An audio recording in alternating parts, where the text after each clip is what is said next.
জানি না আমার ভাইয়ের ছেলে আমাকে টানতে টানতে কোথায় নিয়ে যাচ্ছে। বলছে আন্টি চলো, এদিকে আমার খালার বাড়ি আছে। এখন খালার বাড়ি কোথাও সেটাও চিনতে পারছে না।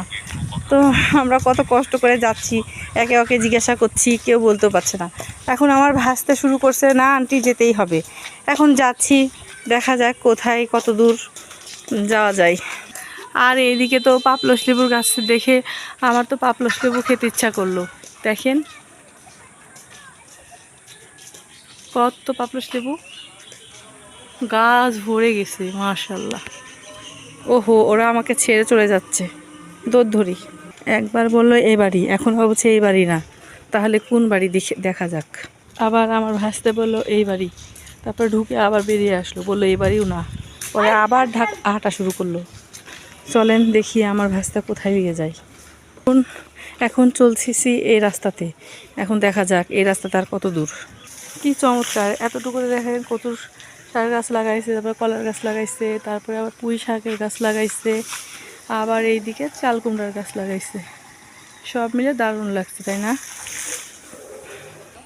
দেখা যাক আর কত দূর। এ বাড়িতে ঢুকলো, দেখছে এ বাড়িতে কেউ নাই, পরে বেরিয়ে আসলো, কারণ আবার নিয়ে যাচ্ছে। আর কত দূর হাঁটতে হবে জানি না। পথে যাইতে যাইতে এই দেখেন বাঁশঝাড় দেখতে পারলাম, বাঁশঝাড়।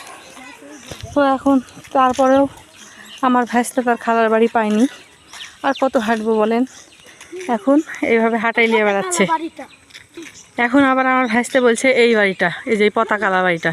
এখন দেখা যাক, সামনে আসলো জায়গাতে। এখন এই বাড়িতে এসে মনে করেন যে দরজা খক খক করেছে। আমার ভাইস্তা না জানি এবার যে ম্যান না খায়।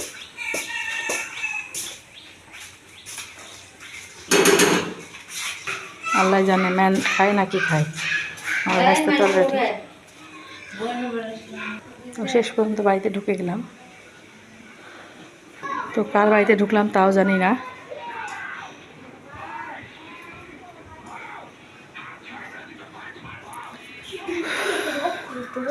কি বলবো, শেষ পর্যন্ত কার বাড়িতে ঢুকলাম তাও জানি না।